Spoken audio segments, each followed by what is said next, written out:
The house. No one wanted to buy, she wasn't even looking for a house. But something she couldn't explain, led her to that street, that forgotten quiet road at the edge of town. The for sale sign was crooked, the lawn was overgrown, and the paint on the windowsills was peeling like tired skin. Still, she stopped, got out of the car, walked up to the door. No one else wanted that house. Not even the real estate agent could explain why it hadn't sold in years. People said it felt heavy, cold, like it held secrets no one wanted to uncover. But she didn't feel that. She felt called, not by logic, not by looks, by something deeper. The house was cheap, too cheap, and the paperwork went through in less than a week. No delays, no questions. It was like the house had been waiting for her, and the moment she stepped inside, she knew this wasn't just a new beginning. It was the start of something ancient.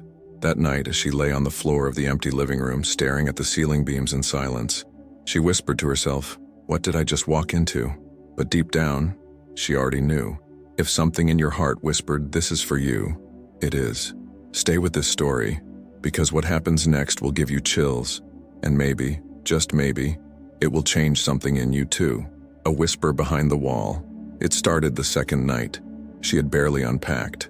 Just a few blankets, a lamp, and her journal, ironically blank, sitting on the nightstand. The wind outside whispered through the cracked window panes like a memory trying to sneak in. At first she thought it was the wind, but the sound came from inside, from the wall. A faint, almost imperceptible whisper, like someone speaking through layers of time. It wasn't words at first, just a hum, a vibration. It moved through the plaster like breath, warm and slow. She pressed her ear to the wall. Silence. Then, as she began to pull away, she heard it. "You're not alone." Her heart jumped. She froze. The room held its breath. She looked around. No one. Nothing. Only that ancient silence staring back at her. But something shifted inside her chest. Not fear, not yet. A strange comfort, like someone had waited a very long time to speak those words. And finally, she had heard. Whatever was inside that wall, it knew her. The dusty journal hidden in brick. The next morning, sunlight pierced through the dusty curtains like searchlights from heaven. She walked slowly through the house, still trying to make sense of what she had heard. Maybe it was a dream. Maybe her mind, worn from grief and too much silence, was playing tricks. But then, she noticed something. A brick on the living room wall, just above the fireplace, was slightly loose, barely visible, but out of place, like it had been nudged from the inside. Her fingers trembled as she reached out. She pressed. It shifted. Behind it, something slid forward. A bundle wrapped in fabric, stained and old. She pulled it out with both hands. It was heavier than it looked. Dust coated her skin. She unwrapped the cloth and gasped. A journal. Worn leather, edges cracked by time, pages yellowed and frayed. No title, no name, just a small cross etched into the corner of the cover, and beneath it, faintly carved, "For the one who's ready." She swallowed. Her fingertips tingled. She opened to the first page. There, in careful, slanted handwriting, was the beginning of a message. "If you're reading this, it means I found you. Or maybe, you finally found me." Her eyes welled up. She didn't understand it yet, but something in her soul leaned forward like a child recognizing its mother's voice. This was no ordinary diary, and she had not found it by accident. "Dear reader, I know you're lost." She sat on the cold floor, journal in hand, flipping through the pages as if they were alive. Each word felt intentional, meant for her. The second page was written like a letter. "Dear reader, I know you're lost. I know the nights you cry in silence and the days you wear a smile like armor. But I also know something you've forgotten. You are not broken. You are becoming." Her breath caught in her throat. How could a book, abandoned, hidden in brick, know her? How could it speak the very words she was afraid to say out loud? She kept reading. "You weren't meant to fit into the world the way it is. You were meant to wake it up. But first, you had to break, to find what's unbreakable inside you." She felt something shifting, not just in the room, but within her chest, like a light pushing through a crack in her soul. The page ended with a strange sentence. "The fact that you're reading this means the healing has already started." She touched the ink with her fingertips. It was dry, old, but somehow fresh in meaning. She didn't know whose voice this was, but she knew, without doubt, they had written this for her. Each page felt like a message from heaven. She couldn't stop reading. Every page seemed to peel back another layer of her soul, not just poems or letters, revelations, words she didn't know she needed, truths she'd spent her whole life running from. "You are allowed to begin again," said one page. "Your silence was never a sign of weakness. It was your strength gathering breath," said another. They weren't random. Each line felt like it had been whispered from the sky, passed through stars and inked with divine intention. Some entries spoke of pain she never shared, fears she never voiced, memories she had buried deep. But somehow, the journal knew. It called her out, gently, held her, and then lifted her. There were no dates, no names, only messages, and every one of them felt like prophecy. She wept, not from sorrow, but from the strange comfort of being fully seen, maybe for the first time in her life. And if you're still here, still watching this unfold, maybe it's because your soul recognizes these words too. Maybe they're not just meant for her. Maybe they're also meant for you. How could this diary know her pain? The pages began to echo things she had never spoken aloud, thoughts she buried so deep, not even her own memory dared retrieve them. One entry read, "You've pretended to be okay for so long. You forgot what healing feels like. But you don't have to perform anymore. You don't have to apologize for being human." Her hands trembled. She looked around the room, as if expecting someone to appear. But it was just her, and the voice of the journal cutting through every wall she had built. Another page said, "The ones who hurt you didn't break you. They just revealed the places in you that still needed your love." She dropped the journal and held her face in her hands, sobbing. How? How could ink on paper know about him? About that night? About the years she walked with a smile while dying inside? The words had no mercy, but infinite grace. She picked the journal back up and found a third message, written in darker ink, almost etched into the page. "Your pain is not proof that you're weak. It's proof that you're still alive. And that means you're not done yet." She clutched the journal to her chest as if it were breathing. Maybe it was. Maybe it wasn't just a journal. Maybe it was a lifeline. The entry that described her worst day. She didn't want to turn the page. Something about it felt different. The ink was smudged. The corner of the page was folded like someone before her had hesitated too. And when she finally opened it, her breath vanished. It described a day she never spoke of. Not to friends, not to therapists, not even to herself. The page read, "It was raining that morning. You wore the gray sweater you always regretted buying. You stared at your phone for hours, waiting for a reply that never came. And when the sun set, you swore to yourself you'd never feel again." She dropped the journal, backed away from it like it was alive, because it was real. Every detail, the silence, the sweater, the unanswered message, the exact sentence she had whispered into her pillow that night, thinking no one would ever hear. "I give up." But the journal continued. "You gave up on people, on trust, on the idea that anyone could ever truly see you. But I saw you, and I never stopped writing to you." She stood frozen, heart pounding, tears flowing like confession. This wasn't just memory. It was witness. Someone had seen her in the dark. Someone had documented her silence. And now, they were calling her back to life, visions in her dreams. After reading that night, sleep didn't come gently. It pulled her like a current, deep, fast, unstoppable. She found herself standing in a hallway, long, dimly lit, endless. The journal was in her hands, but the pages were glowing, pulsing softly like a heartbeat. As she walked, doors began to appear along the corridor, each one marked with a year. 2006, 2011, 2019. She reached for one. It opened on its own. Inside, she saw herself, a younger version, crying in a bedroom, clutching a pillow, whispering, "Please, God, make this stop." Tears rolled down her sleeping cheeks. It wasn't just a dream. It was memory. But now, it came with a witness. In the dream, a figure stood behind the crying girl, not threatening, not human, glowing faintly, silent, watching, protecting. She turned in the dream to face the figure, and though she couldn't see a face, she heard a whisper from it, same voice as the journal. "I was there. I never left. You thought no one heard, but heaven wrote it down." She gasped and woke up, heart racing, drenched in sweat, and the journal, still in her hands. But now, something had changed. A small folded note had appeared between the pages, written in the same familiar ink, It simply said, "We're just getting started." A childhood memory she had forgotten. She couldn't stop shaking. The dream had left a residue, like dust from another world still clinging to her skin. She opened the journal again. A new page was waiting for her. It wasn't there the night before, but now it sat in the center of the book, like a memory rising from the depths.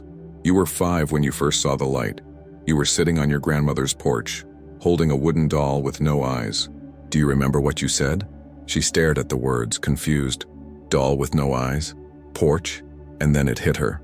A flash, the smell of lavender soap, the sound of birds, and that broken toy in her tiny hands. She had whispered to it, as a child, "If you can't see, then I'll see the world for you." She gasped. Her hand flew to her mouth. She remembered, after all these years, that strange promise she had made to an empty doll when she was still innocent, when she still believed someone somewhere was watching. The journal continued. You were never alone even then. The words you thought no one heard were the ones that called heaven to attention. She collapsed to the floor, knees weak from revelation. Her childhood hadn't been forgotten. It had been recorded, and now it was being returned to her, one memory at a time. You are not alone. The page that broke her. She didn't open the journal that morning. She didn't need to, because when she walked into the living room it was already open, lying on the floor exactly where she had left it, but turned to a page she hadn't reached yet, and at the top, written in bold, centered letters, "You are not alone." That was all it said. No paragraph, no story, no explanation, just that. But those 4 words carried weight, as if they had been etched into her soul long before they appeared in ink. She stared at them, unmoving. Her lip quivered, her breath grew shallow. That was her wound, the root of every silence, every fake smile, every time she said "I'm fine" when she was drowning. She had always believed that if anyone truly knew her darkness, they'd leave, that no one could ever stay. Not really. But now, in a dusty room with sunlight streaking across that journal like divine spotlight, those 4 words were staring back at her, unapologetic, unmoving, alive. You are not alone. She broke, fell to her knees, sobbed until her ribs hurt, until the tears soaked the floor beneath her. But for the first time, she didn't cry from despair. She cried from recognition, because deep down, she had been waiting her whole life to be told that. And maybe you have too. So if those words hit something deep inside you, take a breath, because what happens next is even more powerful. A stranger's voice that matched the diary. It happened in the grocery store, a place so ordinary, so human, that nothing supernatural should have dared to follow her there. But it did. She was reaching for a can on the top shelf when someone passed behind her, just a stranger in a coat, face partially hidden. And then, he spoke. "You're not alone, you know." She froze. The can dropped from her hand, clattered to the floor. She turned around, but he was gone. Not in the next aisle, not at the checkout. Gone, like smoke. Her heart pounded like a drum inside her chest. Those words, exactly the same as the journal. Same tone, same pause between the words, same presence behind them. She rushed back home, flung open the journal. The next page was blank. Then, right in front of her eyes, the ink appeared. You heard it? Now you know I'm not just in the pages. I walk where you walk. I speak when you need to hear. You're never as alone as you feel. She staggered back from the journal. Her knees buckled. Whatever was behind this, it wasn't just memory. It was alive. And now, it was stepping into her world. She started changing without noticing. The days passed differently now. Not louder, not brighter, just deeper. She started waking up before the alarm. Started choosing silence instead of noise. She stopped checking her phone the moment she opened her eyes and instead began reading the journal. Even the old pages, especially the old pages. She didn't tell anyone what was happening, not because she was hiding, but because she was becoming. Strangers smiled at her on the street. Animals seemed to follow her in parks. She no longer feared the night. In fact, she started speaking out loud into the dark. If you're still here, thank you. And she meant it. She began journaling her own thoughts in a second notebook, not to document pain, but to notice grace. And that's when she found the journal's next page had changed again. You don't need to fix yourself to be worthy of light. You only need to stop running from it. She smiled, and in that moment she realized she hadn't cried in 4 days. She hadn't replayed the past in over a week. She hadn't felt hopeless in longer than she could remember. She was healing, not with noise, not with force, but with presence. The journal was working, but more than that, her soul was waking up. If you're still watching, maybe something in you is changing too. Maybe, like her, you're not here by accident. Take a deep breath and let the story do its work. A letter to her younger self, already written. She was reorganizing the bookshelf when the journal slipped from its place and fell open, not to a new page, but to a folded one. She hadn't noticed it before. It was tucked tightly between the middle pages, sealed with a delicate gold thread. Her fingers trembled as she untied it, unfolded, and began to read. It was a letter, written in the same familiar handwriting, but this one was different. This one was addressed to the girl who cried on her 8th birthday. Her breath caught. She remembered that birthday, the one no one showed up for, the cake that stayed untouched, the wish she made into the silence. Please don't let me be invisible forever. Tears filled her eyes as she read. You thought no one heard you. You thought your voice vanished into nothing. But every word, every tear, was collected, held, written down. The letter spoke to the child in her. Not the woman who had grown numb, but the girl who still waited for someone to come back and say you mattered even then. It ended with, your pain wasn't wasted. Your tears planted something, and now that something is blooming through you. She folded the letter, pressed it to her heart, and wept. But not out of grief, not anymore. It was grief leaving the little girl she used to be, and setting her free. When the lights flickered and the voice returned, it was almost midnight. The journal lay closed on her nightstand, the letter still resting beneath her pillow. She had just turned off the light when, click, it flickered back on. She sat up, confused, checked the switch. Everything seemed fine. Then, click, off again. A pause, then on, flicker, off, flicker, like Morse code or a heartbeat. And then she heard it, not in her ears, in her chest. A voice, low, calm, but absolutely present. You don't need to search anymore. You're already standing in the answer. She froze. The room held its breath with her. You've been waiting for a sign, but you were always the sign for someone else. Now, it's your turn to believe. The air felt thicker, not heavy, holy. The lamp beside her glowed softly, though she hadn't turned it back on. And in that warm glow, she saw the journal slowly open on its own, pages turning with invisible hands, until it stopped, on a page completely blank except for one line. Speak. I'm listening. Her lips trembled. She whispered, Am I really ready? The reply didn't come as sound, but as peace. A silence that filled the entire room with truth, and in that stillness, she understood. This was no longer about reading, it was about becoming. The truth about the diary's author. She couldn't sleep that night. Not after what happened. Not after the lights, the voice, the invitation to speak and be heard. At dawn, she returned to the journal, not with fear, but with something stronger, readiness. As she opened it, one page was waiting. The ink was darker, almost fresh, and at the top, one question. Do you want to know who I am? Her hands trembled. She nodded, even though no one could see, and the next lines answered, I was once like you, broken in the same places, searching in the same silence, carrying questions that burned my soul. She blinked. Wait, this wasn't just spiritual, it was personal. I wrote this journal not from the mountaintop, but from the valley. I wrote it on nights I wasn't sure I'd survive, for the one who would come after, for you. Tears welled up again. I didn't know your name, but I knew your ache. I didn't see your face, but I dreamed of your healing. She felt like the air had been knocked out of her. This wasn't a prophet, not an angel, not some mystical figure from the clouds. It was someone like her, someone who had once sat on the floor of an empty house, heart wide open, writing to a stranger in the future. And somehow that future had become now. She whispered, I'm not alone because someone before me survived. And just like that, the story shifted. Because now she wasn't just reading someone else's words. She was preparing to write her own. She visited the place mentioned in the last entry. The final sentence on that page was unlike the others. It wasn't poetic. It wasn't emotional. It was directional. If you're ready, go to where I wrote the last line, under the tree where the river bends. You'll find what I left for you. She read it 3 times.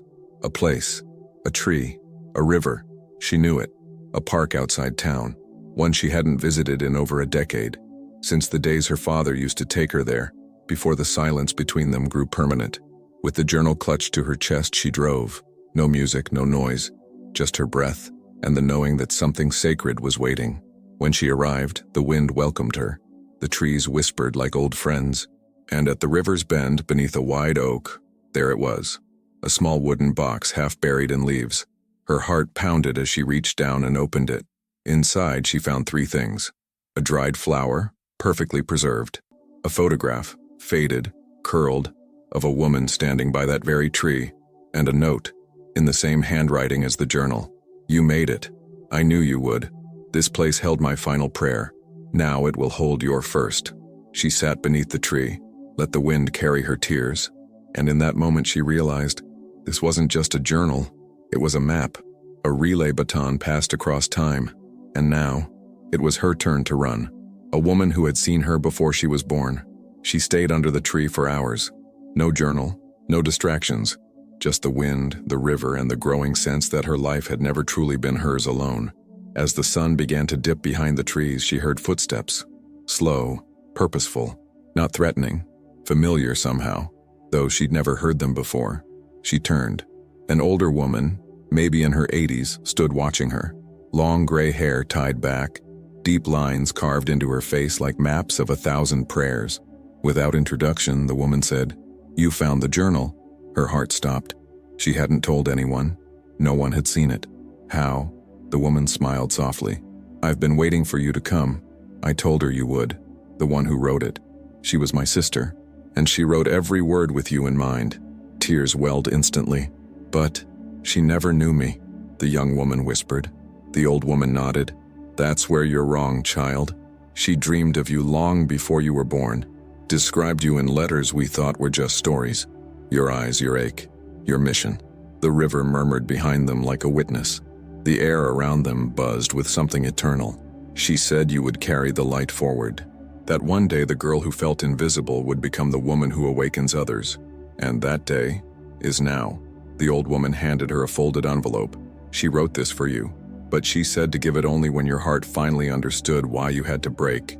And just like that, the old woman turned and walked away. No name, no goodbye, like a messenger sent for only one moment in time. The hidden chapter that was glued shut. When she returned home, everything felt charged, like the air was waiting, like the journal itself knew what was about to happen. She laid it on the table, held the envelope the old woman gave her, still unopened. But before she could read it, something about the journal caught her eye, a section she had always skipped. It looked like a gap between chapters, like pages were missing. But they weren't missing. They were sealed, glued shut. Her fingers moved instinctively. Softly, carefully, she separated the pages. The glue had aged. It gave in, and between them, a chapter she had never seen. Not numbered, not titled, just a line at the top. "Only open when you're ready to let go." She froze, then turned the page. What followed wasn't writing in the same voice. It was raw, unfiltered, a confession. "I didn't believe I would survive. I almost gave up more times than I'll admit. But then, something happened. Something I still can't explain. A presence sat beside me, and it said, 'The pain ends when the purpose begins.' So I wrote the one who would carry it forward, for you." The next line felt like thunder on her skin. "If you're reading this, you are the proof that I didn't suffer for nothing." She clutched her chest, breath shattered. This was the moment, not of answers, but of meaning. Her tears weren't grief. They were surrender, because now she knew. She was never meant to be the final reader. She was meant to be the next writer. Don't be afraid of the fire inside you. The air around her felt electric. Every parte do corpo dela vibrava como se estivesse acordando de sono de décadas. Ela voltou ao diário, e nele, uma nova página havia surgido, como se tivesse esperado pacientemente até agora. No topo, uma frase em letras firmes, quase urgentes. "Don't be afraid of the fire inside you." Ela parou, engoliu seco, porque a vida toda ela aprendeu a se conter, a ser boa, a ser discreta, a não incomodar. E dentro dela esse fogo sempre ardeu, como raiva mal compreendida, como sonhos sufocados, como vontade de gritar onde só era permitido sussurrar. Mas agora, O diário dizia o contrário. Queimar era parte do processo. Ela continuou lendo. That fire in you is not destruction. It's ignition. It's memory of who you were before fear rewrote your story. O fogo era coragem. Era verdade. Era Deus sussurrando. Vai. Queima tudo o que não é você. Ela sentiu. Nos ossos. No peito. No espírito. Pela primeira vez ela não tentou apagar o fogo. Ela o abraçou. Levantou do chão. Respirou fundo. E pela primeira vez em anos, ela não teve medo do que estava sentindo. Porque agora ela sabia. Esse fogo era o começo. Não o fim. Tears on a page that was still wet. She didn't mean to cry. But something about that last entry, the fire, the truth, the release, cracked her wide open. She bent over the journal, chest heaving, tears falling in silence, not from pain, but from the unbearable beauty of feeling alive again. And that's when she saw it, a fresh drop of water, not from her eyes, but already on the page. She hadn't cried yet, not at that moment, but the page was already wet, already stained. She blinked, touched it. The ink was running. The words on the page were blurring, not from her. It was as if the page itself had wept, as if the one who wrote it, Khan, was still feeling with her, through her, for her. She turned the page. Another entry had appeared, handwritten, shaky, raw. I thought I was writing for the girl who would come later, but now I know. I was writing for myself too, because every time you cry I'm healed a little more, and every time you rise I do too. Her whole body shivered, not from cold, from connection. There was no more line between writer and reader, between then and now, between her and the one who came before. Time had folded, their souls had touched, and healing had become mutual. And maybe that's what happens when we finally face our truth. We don't just heal ourselves. We help heal the ones who paved the way. Miracles started happening around her. It began with little things, the kind you'd normally ignore, the kind you'd call coincidence, unless your spirit was awake. The first was the call, from a friend she hadn't spoken to in 5 years, someone who once said she'd never forgive her. The voice on the other end whispered, I don't know why, but I had to call. Something told me it was time. Then came the stranger at the coffee shop, a woman she had never met sitting across the room who suddenly stood, walked over and said, I don't mean to intrude, but you have something powerful around you, like peace. I just needed to tell you. She smiled, not surprised, just seen, because now the shift was real, not just inside her, outside too. Flowers she hadn't watered began to bloom. Letters lost in the mail showed up. Doors she had given up on knocking opened before she touched them. Even the way she walked changed. People moved aside not from fear, but from reverence, as if the world had started to recognize someone who finally remembered who she was. And the journal? It no longer felt like an object. It felt like a companion, a living presence, not just guiding her steps in, but clearing the path in real time. She was no longer following light. She was radiating it. The night she almost burned the journal. It was a cold night, the kind that makes even healed hearts remember their scars. She had been feeling it all day, a weight, a whisper of unworthiness creeping back in. Who do you think you are? Maybe it was all in your head. You're not chosen. You're just lucky. Old voices, wearing new clothes. By the time the moon was high, she stood by the fireplace with the journal in her hands, tears streaming, fists clenched. I didn't ask for this. I never wanted to carry anyone's legacy. I just wanted peace. And the fire roared, hungry, waiting, daring. She took one shaky step forward, raised the journal. Her hands burned just from being near the flame. She could end it now.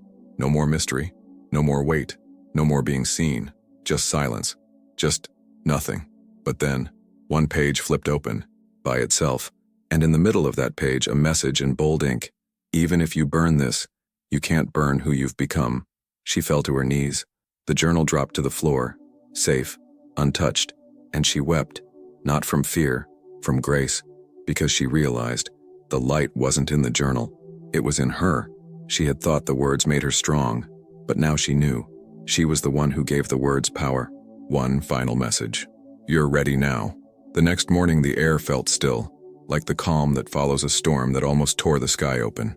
She sat on the floor barefoot, the journal resting on her lap. No expectations, no questions, just breath, just presence.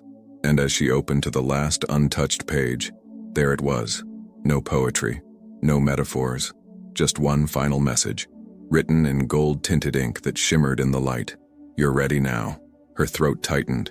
She had waited her whole life to hear those words from teachers, lovers, family, friends, but no voice ever said it with truth, not until now. "Ready for what?" she whispered aloud. And then beneath that line, more words appeared, as if the page was alive, responding to her question. To stop surviving, to start living, to let the story go and become the storyteller. She covered her mouth with both hands, tears falling freely, not from sadness, from knowing. All of this, the pain, the waiting, the journal, the voices, the fire, was leading her here, not to an ending, but to a beginning. And with trembling hands, she wrote on the next blank page for the very first time, "Day 1. This is no longer someone else's journal, this is mine." She closed the journal and opened her soul. The journal sat quietly on the table, its final message still warm in her heart. "You're ready now." She looked at it for a long time. The cracks in the leather cover, the smudged corners, the scars it carried just like her. It had been her companion, her mirror, her map. It had held space for every silence, every scream, every surrender. But now it was complete. She took one deep breath and gently closed the cover. The sound it made, soft, sacred, like the exhale of a soul finally at peace. And then she stood, for the first time, not with questions, not with fear, not with ache hiding in her smile, but with something new, stillness that had become strength. She walked outside. The world hadn't changed, but somehow it felt entirely different because she had changed. Birds sounded clearer. The sky looked wider. People who passed by looked less like strangers and more like possibilities. And most of all, she felt open, not exposed, not vulnerable, but available for light, for love, for purpose, for presence. The journal had taught her how to listen, but now her soul was ready to speak. The final page. Days passed, then weeks. She didn't need to open the journal anymore, not because it lost its meaning, but because she had become the meaning. She found herself writing again, but not in secret notebooks hidden under pillows.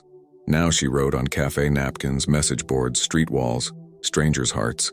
Her life had become the new page, her words, the new ink, her choices, the new testimony. And one night, as she sat beneath the same tree where it all began, a little girl passed by, sad eyes, shoulders slumped, carrying a silence she recognized instantly. The girl paused, looked at her, and asked softly, "Are you okay?" She smiled. "I am now, and you will be too." Then she reached into her bag and handed the girl a notebook. Empty, new, no instructions, just a note inside. "This is your beginning. Write when it's time. I'll be reading, wherever I am."